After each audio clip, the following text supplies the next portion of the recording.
नमस्कार, ANB news देख रहे हैं आप। मैं हूं आपके साथ पल्लवी राजपूत और हमारे खास कार्यक्रम राष्ट्र धर्म में आप सभी का स्वागत है। पाकिस्तान के प्रधानमंत्री इमरान खान ने एक बार फिर जम्मू कश्मीर का मसला उठाया है। शुक्रवार को इमरान खान ने ट्वीट किया कि भारत ने पिछले 7 दशकों में कश्मीर के लोगों की आवाज को दबाया है, लेकिन पाकिस्तान हमेशा ही कश्मीर के लोगों का साथ देगा। शुक्रवार को इमरान खान ने जम्मू कश्मीर को लेकर लगातार कई ट्वीट किए। उन्होंने लिखा कि संयुक्त राष्ट्र के नियमों के तहत पाकिस्तान जम्मू कश्मीर के मसले का हल चाहता है। एक बार फिर गीदड़ भभकी देते हुए इमरान ने कहा कि कश्मीर की नई पीढ़ी अपनी लड़ाई को लड़ रही है और पाकिस्तान उनके साथ है। इमरान खान ने कहा कि पाकिस्तान अपनी ओर से शांति के 2 कदम बढ़ाने को तैयार है। आपको बता दें कि अपने कार्यकाल में इमरान खान ने कई बार जम्मू कश्मीर के मसले को उठाया है, फिर चाहे देश में अपने भाषण हो या फिर अंतर्राष्ट्रीय मंच पर कोई संबोधन हो, लेकिन हर बार इमरान खान को मुंह की खानी पड़ी है, क्योंकि भारत ने साफ कहा है कि जम्मू कश्मीर भारत का हिस्सा है और ये कोई चर्चा का विषय भी नहीं है। इससे पहले भारत और पाकिस्तान के रिश्तों में तनाव के बीच पाकिस्तान के सेना प्रमुख कमर जावेद बाजवा के बदले सुर ने सबको हैरान कर दिया था। पाकिस्तान सेना प्रमुख बाजवा ने मंगलवार को कहा था कि वक्त आ गया है कि क्षेत्र के सुरक्षित भविष्य के लिए शांति स्थापित की जाए। उनके इस बयान को भारत से बातचीत की पेशकश के तौर पर देखा जा रहा था। वहीं विशेषज्ञों का मानना है कि अमेरिका ने पाकिस्तान पर आतंकियों के खिलाफ कार्रवाई के लिए दबाव बढ़ा दिया है। अब बाजवा को यह डर सता रहा है कि अमेरिका कश्मीर में शांति को लेकर भी कह सकता है। अमेरिका ये कहे इससे पहले ही पाकिस्तानी सेना प्रमुख ने शांति की बात कहकर एक चाल चली है। बाइडेन ने पाकिस्तान पर प्रेशर डाल सकते हैं कि आतंकवाद का खात्मा करो, इससे पहले ही उन्होंने यह शांति का दांव चल दिया है।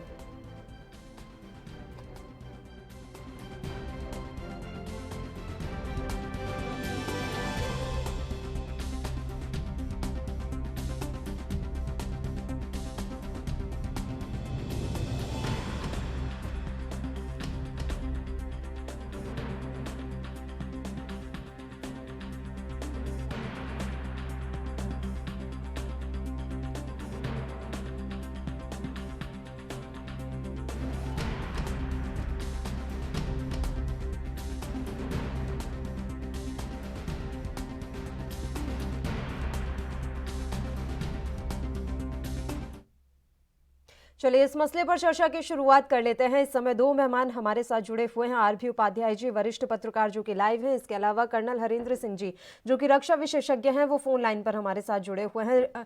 कर्नल सिंह, मैं पहले आपके पास आना चाहूंगी। सर देखिए, लगातार कश्मीर का मुद्दा हमेशा से हर मंच पर पाकिस्तान के द्वारा उठाने की कोशिश की जाती रही है।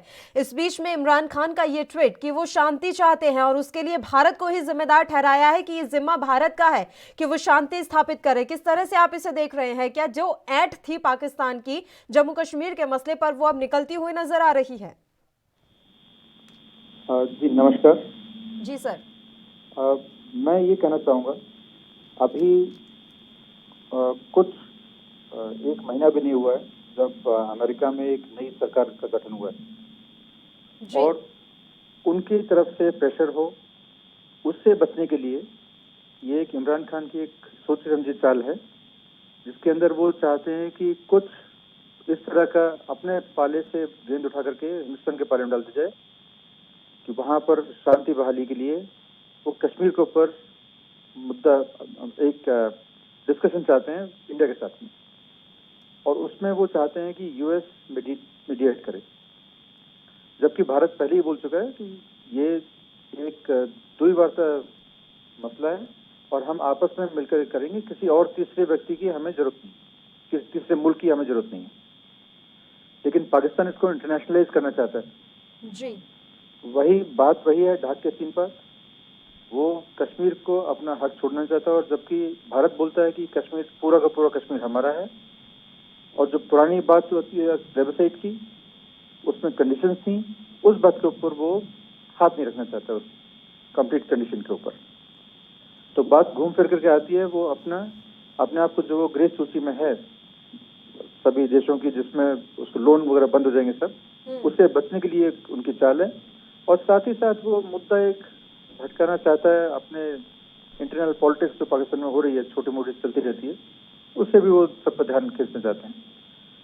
जो उनके सेनाध्यक्ष बोलते हैं और जो वहाँ के प्रधानमंत्री उनकी आपस में बड़ी अच्छी जुगलबंदी है और वो उसी तरीके से काम चल। ठीक तो है सर। भारत को इसमें कोई ज्यादा तूल देने की जरूरत नहीं है इस बात के ऊपर। हमारा मुद्दा बिल्कुल सही है कि ये आपसी संबंध है कि इसमें कोई तीसरे देश की जरूरत नहीं है, आपस में वो करेंगे। लेकिन उससे पहले जो कि प्रेजेंट प्राइम मिनिस्टर की कंडीशन थी, पिछले 6-7 साल पहले उन्होंने कहा था कि पहले वहां पर गोली और जो बाकी दहशतगर्दी है उसको बंद करें, उसके बाद में आप सामने आइए और बात कीजिए तरीके से। बिल्कुल सर, आप लगातार हमारे साथ जुड़े रहिए। आरवी उपाध्याय जी का रुख कर लेते हैं। सर, जिस तरह के इमरान खान के ट्वीट एक के बाद एक कई सामने आए, वहीं मंगलवार को कमर बाजवा ने जो कुछ भी कहा कि अब वो चाहते हैं कि अब वक्त आ गया है कि दोनों देश जो है शांति की राह पर निकल पड़े और दोस्ती का हाथ आगे बढ़ाया जाए। इसे आप क्या चाल समझ रहे हैं? इस पूरे बयानबाजी के पीछे, ये ट्वीटबाजी के पीछे क्या मंशा है पाकिस्तान की? पल्लवी, जी सर। किसी से छुपाया नहीं है। विश्व पटल पर जो हालात पाकिस्तान के हैं, आर्थिक तौर से दिवालियापन के कगार पर पहुंच चुका है, चाइना के कर्ज में फंसता जा रहा है। तो देखिए, वहां के आवाम को वो रोटी नहीं दे पा रहा, रोटी इतनी महंगी हो गई है। और उससे ध्यान भटकाने के लिए वो कभी कश्मीर राग अलापता है, जबकि वो अच्छी तरह जानता है कि जो पाक ऑक्युपाइड कश्मीर है, वहां के जो लोग हैं वो भी ये चाहते हैं कि हम भारत में शामिल हो जाएं।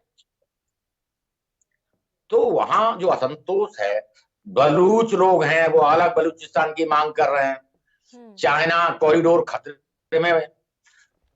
खतरे में है, लोग उसका विरोध कर रहे हैं वहां पर। तो जब अपने बनाए हुए जाल में इतनी बुरी तरह फंस चुका है पाकिस्तान कि आप देखेंगे आतंकवाद के मामले में पूरे विश्व पटल पर किसी से छुपा नहीं है कि भी किसी भी तरीके से वो अपनी छवि से उभरना चाहता है। वो चाहता है जो प्रतिबंध लगे हैं, आर्थिक प्रतिबंध लगे हैं, उनमें कहीं ढिलाई मिले, वो उसे कहीं कोई रास्ता नजर नहीं आता। अंततोगत्वा वो फिर चाइना की शरण में जाता है और चाइना से फिर कर्ज ले लेता है और चाइना पूरा कब्जा करना चाहता है पाकिस्तान के ऊपर। और यही जो आवाम है वहां का, वो मिलिट्री को भी और इमरान खान को, वहां की सरकार को कोसता है। और जिस तरह से बलूच लोगों का दमन वहां पर हो रहा है, वो किसी से छुपा नहीं है। अंदरूनी हालात इतने विस्फोट है कि वो कब बिखर जाए कुछ नहीं कह सकते हैं, कि पाकिस्तान का नाम ही खत्म हो जाए। तो वो एक कश्मीर का रात आवाम को भटकाने के लिए यूज करता है, जबकि वो जानता है कि न कश्मीर कभी मिल सकता, न हम ले सकते हैं। लेकिन उसके बावजूद भी अंतर्राष्ट्रीय पटल पर जब उसे मौका मिलता है, वो कोशिश करता है इसको एक मुद्दा बनाने की, लोगों का ध्यान भटकाने की। लेकिन विश्व समुदाय भी अच्छी तरह जानता है कि जिस तरह से आतंक को पालता और पोसता है पाकिस्तान, वो पाकिस्तान बिल्कुल जन्मदाता आतंक का है। ओसामा बिन लादेन हुआ, तो ये सब चीजें अफगानिस्तान में भी हर जगह आप देखेंगे। तो वो उसकी जो अंदरूनी कसक है, वो ये चाहता है कि भी किसी भी तरीके से मैं इससे मकर जाल से बाहर निकल कर आऊं, लेकिन वो निकल नहीं पा रहा है। आर्थिक तौर पर जो दिवालियापन है, वो जनता वहां कोस रही है उसको। महंगाई इतना बेहताशा बढ़ चुकी है, तो लोगों में उस असंतोष को ध्यान भटकाने के लिए ही, जबकि वो जानता है कि पहले तो वो परमाणु बम का राग अलापता था, लड़ाई की धमकी देता था। तो आज जो हालात है विश्व पटल पर उसके, वो अच्छे नहीं है। और भारत मजबूती के साथ विश्व पटल पर अपनी बात रखता है कि कश्मीर भारत का अंदरूनी मामला है। और जिस तरह से आपने देखा होगा वहां पर रिफॉर्म हो रहे हैं और जिस तरह से प्रगति का एक नया रास्ता वहां पर खुला है, तो उससे भी कहीं ना कहीं पाकिस्तान चिंतित है। और उसकी चिंता ये है कि वहां जो विरोध के स्वर उभर रहे हैं, जो पाक ऑक्युपाइड कश्मीर के लोग हैं, वो भारत में मिलना चाहते हैं। वो कहते हैं कि पाकिस्तान जो इस तरह से दमन कर रहा है, मिलिट्री हमारे ऊपर अत्याचार कर रही है। तो इन सब चीजों को मद्देनजर रखते हुए उसे बहुत ज्यादा तवज्जो देने की जरूरत नहीं है। बिल्कुल। कर्नल सिंह आपके पास आएंगे। सर, विशेषज्ञों का ऐसा मानना है कि जो अभी ये बयानबाजी की गई है, इसका एक बड़ा मतलब ये भी हो सकता है कि अब अंतर्राष्ट्रीय प्रेशर बहुत है, खासकर अमेरिका का प्रेशर अब पाकिस्तान पर बहुत है कि आतंकवाद का खात्मा कीजिए। और जो बाइडन और भी ज्यादा प्रेशर डाल सकते हैं, इसी के मद्देनजर ये कहा जा रहा है, उसने पहले ही चाल चल दी है कि हम तो शांति चाहते हैं। जी बिल्कुल बिल्कुल, आपने सही बोला है। ये अपने, जो मैंने शुरू में बोला, पाकिस्तान अपने पाले से गेंद उठा करके हिंदुस्तान के पाले में डाल रहा है। जी। वो भला बनना चाहता है कि वो देखो पहल कर रहा है और हिंदुस्तान उसमें अग्रसर नहीं है। तो यही वो दुनिया की आंखों में धूल, जो डिप्लोमेटिक लेवल पे जो कहते हैं एक पॉइंट स्कोर करना चाहता है वो। हालांकि इंडियन डिप्लोमेटिक चैनल्स भी अपने लेवल पर लगे हुए हैं सबको बताने में, पूरी दुनिया को कन्वे करने में, लेकिन हमें उस पॉइंट पर सचेत रहना चाहिए और पूरी दुनिया को हमें इस पॉइंट को बताना चाहिए कि हकीकत क्या है, जिसके ऊपर पाकिस्तान, उसकी मंशा क्या है पूरी करने की। फिलहाल जो देश में थोड़ा सा, हिंदुस्तान में भी आजकल तकलीफ चल रही है किसान विद्रोह के आंदोलन के बारे में लेकर के जी। उसमें भी आईएसआई इन्वॉल्व है और अपने लेवल पर सभी वो ध्यान भटकाना चाहते हैं, साथ ही साथ दिखाना चाहते हैं कि इंडिया खुद स्टेबल नहीं है और अपने आप को वो एक तरह से इस जो उनके ऊपर इम्पोजिशन हो रहे हैं रेस्ट्रिक्शंस के, उसको उसमें चंगुल से निकलना चाहता है। बिल्कुल। कर्नल सिंह, अंतर्राष्ट्रीय मंच पर अभी आप जम्मू कश्मीर को किस तरीके से देख रहे हैं? क्या उन्हें भी लगता है कि जम्मू कश्मीर एक बड़ा विवाद है? हालांकि हमारे नजरिए से ये तो कोई विवाद ही नहीं है, ये तो शुरू से भारत का ही अभिन्न अंग था, अब उसे बस हटा दिया गया, धारा 370 हटा दी गई है और भारत का ही अभिन्न अंग रहेगा। तो अंतर्राष्ट्रीय मंच पर क्या अभी तक हम ये बात नहीं समझा पाए हैं कि भारत का ही शुरू से जम्मू कश्मीर हिस्सा रहा है? जी, जो यूएन के अंदर जो चार्टर है उसमें क्लियर लिखा हुआ है, 3 कंडीशन थी वहां पर कि सबसे पहले जो वार्ता होगी जम्मू कश्मीर में, जो प्लेबिसाइट होगा, उससे पहले पूरी जो कंट्रोल है पाकिस्तान आर्मी का, उनको पूरा खाली करना पड़ेगा, कंप्लीट जेएनके से, जिसमें गिलगित बाल्टिस्तान शामिल है।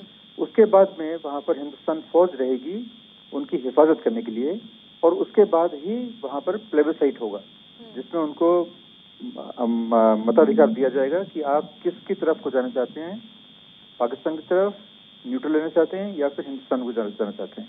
ये 3 उनके पास में कंडीशन रहेंगी। लेकिन चूंकि पहली कंडीशन ये है जिसमें कि पाकिस्तान वो पीछे हटता नहीं है, वो खाली नहीं करता है ऑक्युपाइड कश्मीर को, इसीलिए आगे की प्रक्रिया पूरी हो नहीं सकती है। ये सभी को मालूम है, लेकिन कुछ एक मित्र दोस्त हैं पाकिस्तान के और जो हमारे हिंदुस्तान के खिलाफ हैं, वो इस बात को बार बार उठाते रहते हैं। और बाकी बात, जब से यहाँ पर आर्टिकल 370 हटा करके जो एक नया बनाया है प्रदेश जेएनके को, उस कंडीशन के अंदर वहाँ पर यूटी बनाया है, वहाँ पर उस कंडीशन में थोड़ा सा और डेवलपमेंट हुआ है, सभी लोगों की एजुकेशन बढ़ी है। बाकी जितने भी सर्वे आ रहे हैं, अभी 26 जनवरी पे वहाँ इस तरह का प्रदर्शन हुआ, लोगों ने बढ़ चढ़ के वहाँ पर तिरंगा फहराया, और जो कि हमारे मीडिया में बहुत ही कम देखने को मिला, तकरीबन ना के बराबर।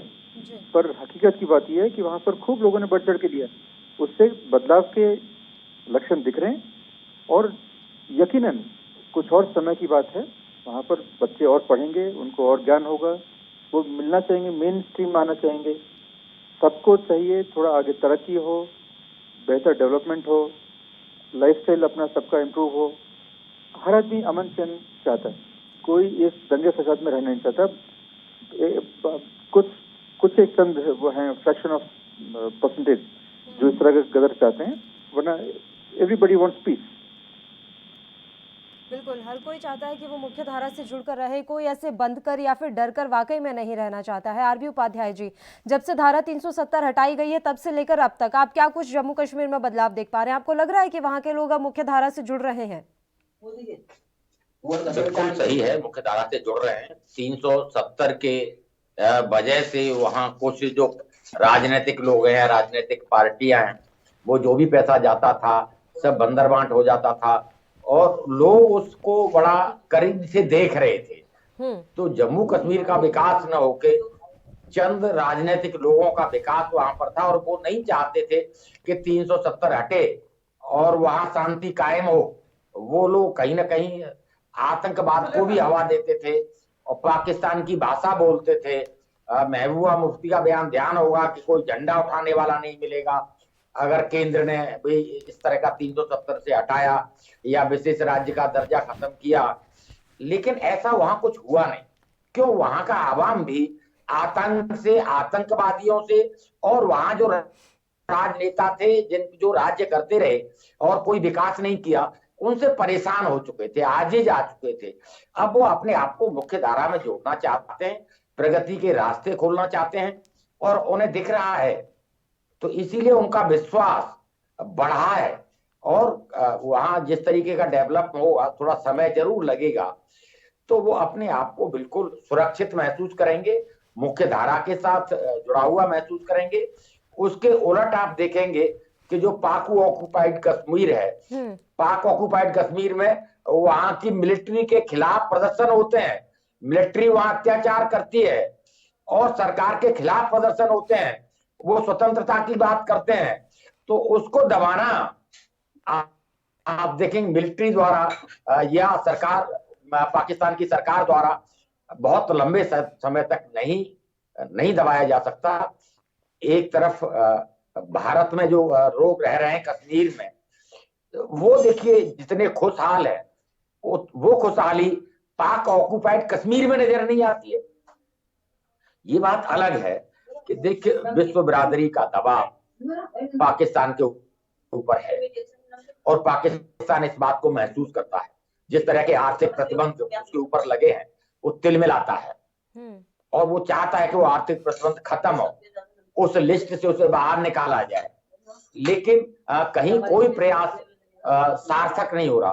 क्यों? विश्व बिरादरी या विश्व समुदाय जानता है कि आतंक का जन्मदाता, आतंक का पालन पोषण करता कहीं ना कहीं कश्मीर और कश्मीर की आर्मी इन सब के पीछे है।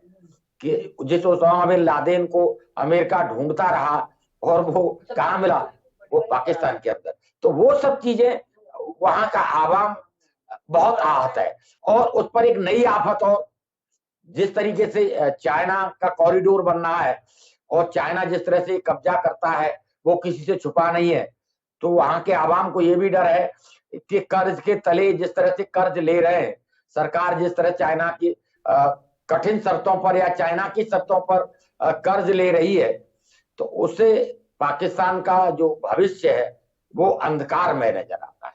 बिल्कुल सर, अब देखिए आज जैसे वहां पर कश्मीर एकजुटता दिवस मनाया जा रहा है और कश्मीर एकजुटता दिवस मनाया ही बस इसलिए जा रहा है ताकि अंतर्राष्ट्रीय मंच पर एक बार फिर से जम्मू कश्मीर की बात उठाई जा सके। ये तो साफ है आरबी उपाध्याय जी, इतनी आसानी से पाकिस्तान इस मुद्दे को छोड़ नहीं पाएगा और हर बार मुंह की खानी पड़ रही है। उसके बाद भी बार बार इस मुद्दे को क्यों उठा रहा है पाकिस्तान? उसे कहाँ उम्मीद नजर आ रही है? उसे ऐसा क्यों लग रहा है कि धारा 370 वापस से उसकी बहाली हो जाएगी? पल्लवी, बिल्कुल नहीं है। पाकिस्तान अच्छी तरह जानता है कि पूरा विश्व समुदाय भारत के साथ खड़ा है, भारत की अपनी एक छवि विश्व समुदाय में है और उसके खिलाफ अगर वो इस तरह की कोशिश करेगा तो वो सफल नहीं होगा। वो समय समय अंतर्राष्ट्रीय मंच पर इस मसले को उठाता है और वहां देखेंगे उसे कोई सफलता नहीं मिलती है, लेकिन उसके आंतरिक हालात उसे मजबूर करते हैं कि जनता का ध्यान भटकाने के लिए वो कश्मीर का राग अलापता है, कश्मीर में आतंकवाद फैलाने की कोशिश करता है, आतंकवादी भेजता है।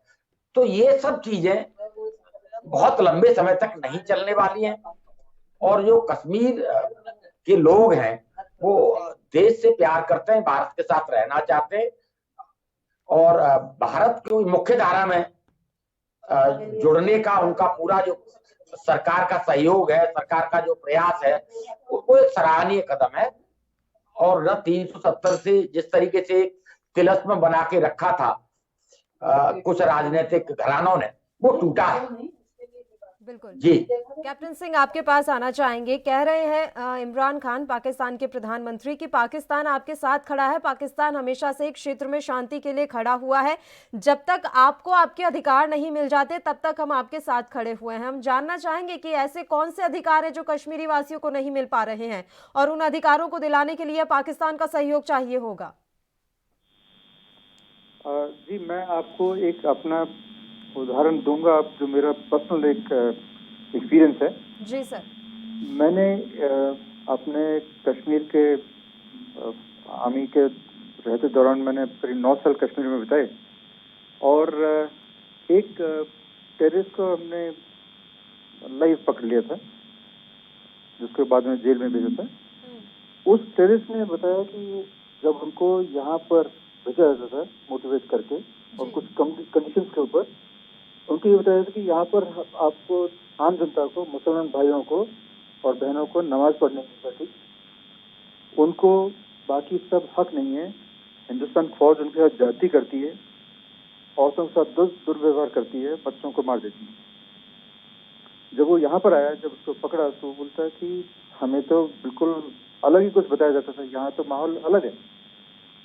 तो एक उस तरह की जो खेल है, जो पाकिस्तान की पॉलिटिक्स, जो वहाँ पर जो पॉलिटिकल पार्टीज हैं जो पावर में आती हैं, हर एक का मुद्दा ये होता है कि यहाँ पर वो उनको भड़काएं, और सिर्फ भड़काते हैं वो धर्म के नाम पर, बाकी उनके पास कोई मुद्दा नहीं। डेवलपमेंट के नाम पर जो हमारे पास कश्मीर है, वहाँ पर ज़्यादा डेवलपमेंट है, लोग ज़्यादा तरक्की करते हैं, वहाँ पर उनको पूरे अपने धर्म की पूरी आज़ादी है, अपने तीज त्योहार जो मनाते हैं उसकी पूरी आज़ादी है।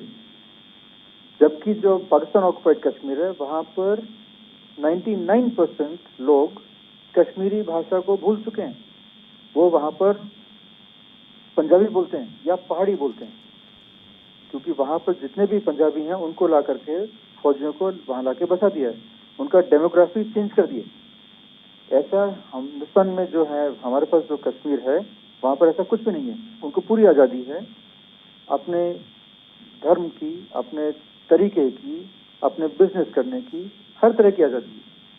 लेकिन इसी बात को वो जो पॉलिटिकल पार्टीज हैं पाकिस्तान में, जो भी पावर में रहती है, उनको एक कंपल्शन होता है उनका कि उनको एक धार्मिक तरीके पर उनको भड़काया जाए, और उनके पास कोई मुद्दा नहीं है।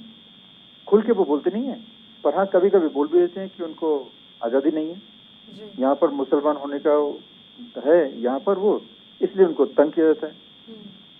ये बात हमें सबको समझनी पड़ेगी, ये बात अंतर्राष्ट्रीय लेवल पर सभी कंट्रीज को समझनी पड़ेगी कि पाकिस्तान क्या चाहता है। हम सब कहते हैं यहाँ पर कि हम कॉम्युनल हैं।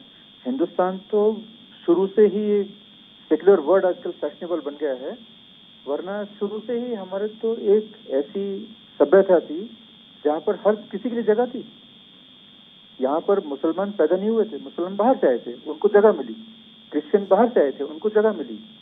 जो भी बाकी धर्म थे, हिंदू धर्म से निकल करके कुछ सिख बने, जैन बने, बुद्ध बने, उनको सबको यहाँ पर इस पूरी हमारे जो भारत देश है, इसमें सबको एक समानता है, एक दूसरे को सब झेलते हैं, चाहे वो विचार उनके अलग हों, लेकिन सब एक दूसरे के सुख दुख में शामिल होते हैं।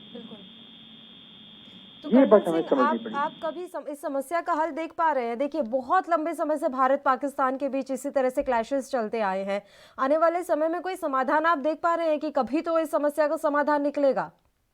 फ्रैंकली बताऊं, अपनी मैं दिल की बात बताता हूँ, मुझे नहीं लगता कि हम काफी लंबे समय तक इस समस्या का कोई समाधान निकल पाएंगे। कारण ये कि आजकल की जनता जो है, जो सो कॉल्ड सेक्युलर, वो अपना जो है अतीत उसको भूल चुके हैं, और भूल के चुके हैं, उनको उसके बारे में ज्ञान ही नहीं है। गलती हमारी है, हमारी जनरेशन की भी। हमने अपने जो अगली जनरेशन है उनको पहले क्या था उसके बारे में नहीं जाना। हम पढ़ गए अंग्रेजी के चक्कर में, और उसी बात आकर के अपना अतीत भूल चुके हैं, और आगे बस हम सेक्युलर की रट लगाते रहते हैं। और उसका एक तरीका है कि हमारे जो इंग्लिश स्कूल्स में पढ़े हैं, जो कॉन्वेंट स्कूल में पढ़े हैं, बहुत ही कम है जो अपने धर्म को, अपने जो हमारे संस्कार हैं उसके ऊपर विश्वास रखते हैं या उसको सोचते हैं उसके उस तरीके से। हम सिर्फ एक सोचते हैं वेस्टर्न तरीके से, और वेस्टर्न तरीके में ये है कि वहाँ पर they have always been against Indian civilisation. जो क्रिश्चियंस हैं वेस्टर्न सिविलाइजेशन में, जो क्रिश्चियंस हैं एंड मुस्लिम्स हैं, they are akin, they are two sides of the same coin. Indian जो है वो एक अलग तरीके का उनका विचार है, रहन सहन है, खान पान है, सोच है। इसलिए मेरे पर्सनल ओपिनियन में इसका नजदीकी फ्यूचर में कोई चांस नहीं है। ये बहुत लंबी लड़ाई है और कई सालों तक चलेगी। बिल्कुल। आरबी उपाध्याय जी, आपका भी आखिरी कमेंट मैं चाहूंगी और यही समझना चाहूंगी कि देखिए, वाकई में हाल फिलहाल में तो भारत पाकिस्तान का जो ये लंबे समय से चलता आ रहा दुश्मनी है वो अभी हाल फिलहाल में तो खत्म होती हुई नजर नहीं आ रही है। आप क्या देख रहे हैं आने वाला भविष्य भारत पाकिस्तान के रिश्तों का? देखिए, भारत पाकिस्तान के रिश्ते सुधारना संभव नहीं है। आजादी के बाद इतने प्रयास किए गए, जब जब प्रयास किए जाते हैं धोखा मिलता है। और धर्म के नाम पर जिस तरीके से कट्टरपन पाकिस्तान फैलाना चाहता है, उससे विश्व समुदाय भी आहत है। और मैं तो ये कहूंगा, पर्टिकुलर एक धर्म की वजह से पूरे विश्व में अशांति है। देखिए, हमारा जो धर्म है भारत का, सर्वधर्म समभाव, हम सबको साथ लेने की बात चलते हैं, लेकिन यहाँ सिख, ईसाई, बौद्ध सारे सब आराम से रहते हैं, भाईचारे के साथ रहते हैं। लेकिन आप देखेंगे एक वर्ग विशेष का, एक समुदाय विशेष का व्यवहार वो सेकुलरिज्म को बहुत बड़ी कहीं धक्का पहुंचाता है। और उसी का परिणाम है, आप देखेंगे कि हम बात करते हैं सर्वधर्म समभाव की, लेकिन कश्मीर से कश्मीरी पंडित भगा दिए जाते हैं, उन पर अत्याचार किया जाता है और एक आवाज नहीं उठती। और मुझे आज भी इस कहने में कोई गुरेज नहीं है कि न भारत का संविधान, न भारत की व्यवस्था आज तक उनको न्याय नहीं दे पाई है। वो आज भी विस्थापित जीवन जी रहे, अपना घर परिवार संपत्ति सब छोड़कर। तो ये बात अलग है कि भी जो हमारे राजनीतिक लोग हैं, अगर उनकी इच्छा शक्ति हो तो कश्मीर में भी बदलाव आ सकता है, बदल सकता है। जिस तरह से अभी हमारे जो पैनलिस्ट हैं बता रहे थे कि भी पाक ऑक्युपाइड कश्मीर की डेमोग्राफी बदल दी, भाई वहां इतने लोगों को लाके बसा दिया। तो जम्मू कश्मीर में भी अगर सरकार की इच्छा शक्ति हो तो मैं समझता हूँ बहुत छोटे से एरिया के अंदर अशांति है। देखिए, जम्मू कश्मीर को सरकार ने जिस तरीके से अलग अलग किया, मैं पहले भी कहता था कि जम्मू अलग है, लेह लद्दाख अलग है और घाटी अलग है। ये जितना भी आतंकवाद है, जितना भी कट्टरपन है, ये सब चंद एरिया में सिमटा हुआ है। जम्मू शांत है, लेह लद्दाख शांत है। वो लोग बिल्कुल नहीं चाहते कि भी किसी भी तरीके का इस तरह का वहां माहौल या आतंकवादी। और ये नहीं है, वो आवाम भी वहां का आतंकवादियों से परेशान है। जिस तरीके से जातियां वो करते हैं, उनकी बहन बेटियों के साथ जो अन्याय करते हैं, वो किसी से छुपा नहीं है। बिल्कुल बिल्कुल। आरबी उपाध्याय जी, आपको रोक रही हूँ यहाँ पर, दरअसल समय की कमी है इसलिए आपको टोक रही हूँ। आप दोनों ही मेहमानों का बहुत बहुत शुक्रिया तमाम चर्चा के लिए, आप हमारे साथ जुड़े। तो आपको बता दें कि कश्मीर का राग एक बार फिर से पाकिस्तान के प्रधानमंत्री इमरान खान के द्वारा लापा गया है। और इस वक्त की बड़ी खबर से भी आपको रूबरू करवा देते हैं जो कि जम्मू कश्मीर से आ रही है। आपको जम्मू कश्मीर से इस वक्त की बड़ी खबर से रूबरू करवा रहे हैं। सरकार के प्रवक्ता का बयान यहाँ पर आया है। जम्मू कश्मीर में 4G इंटरनेट सेवा बहाल होगी, ये बड़ी जानकारी इस समय मिल रही है। ANB न्यूज़ पर आप देख रहे हैं ये बड़ी खबर। छात्रों की पढ़ाई के मद्देनजर ये फैसला लिया गया है। यहाँ पर जम्मू कश्मीर में अब 4G सेवा को बहाल किया जाएगा। अगस्त 2019 से ही 4G सेवा को बंद कर दिया गया था यहाँ पर सुरक्षा के मद्देनजर। और अब ये बड़ी जानकारी मिल रही है कि जल्द ही यहाँ पर 4G सेवा जो है बहाल की जाएगी। खबर पर तमाम जानकारी के साथ हमारे संवाददाता रविंद्र श्रीवास्तव इस समय फोन लाइन पर जुड़े हुए हैं। रविंद्र, आपसे पूरी जानकारी चाहेंगे। बताया जा रहा है कि जम्मू कश्मीर में जल्दी 4G सेवा को बहाल कर दिया जाएगा। जी बिल्कुल पल्लवी, देखिए करीब 550 दिनों के बाद लोगों को फिर से उम्मीद जगी है, क्योंकि जो प्रवक्ता है रोहित कंसल, उन्होंने ट्वीट करके ये जानकारी दी है कि जब पूरे जम्मू कश्मीर के अंदर 4G सेवा को जल्द ही बहाल जो है वो किया जाएगा। मैं आपको बताऊं, जब धारा 370 और 35A को हटाया गया था, उसके बाद से लगातार जो है इंटरनेट सेवा को बंद कर दिया गया था। हालांकि 2 जिले जो हैं उनमें 4G सेवा को बहाल किया गया था, खास करके एक गांदरबल और दूसरा उधमपुर। जम्मू संभाग का उधमपुर और कश्मीर संभाग का गांदरबल डिस्ट्रिक्ट जो है वहां पर 4G सेवा को पहले ही बहाल कर दिया गया था। सिर्फ इसलिए बिल्कुल, एक कि वहां बड़ी पर खबर सिर्फ- ये मिल रही है रविंद्र, बहुत बहुत शुक्रिया तमाम जानकारी हम तक पहुंचाने के लिए। और इसी के साथ राष्ट्र धर्म में फिलहाल के लिए इतना ही, मुझे दीजिए इजाजत। देश प्रदेश के तमाम ताजा और अहम खबरों के लिए आप देखते रहिए ANB न्यूज। नमस्कार।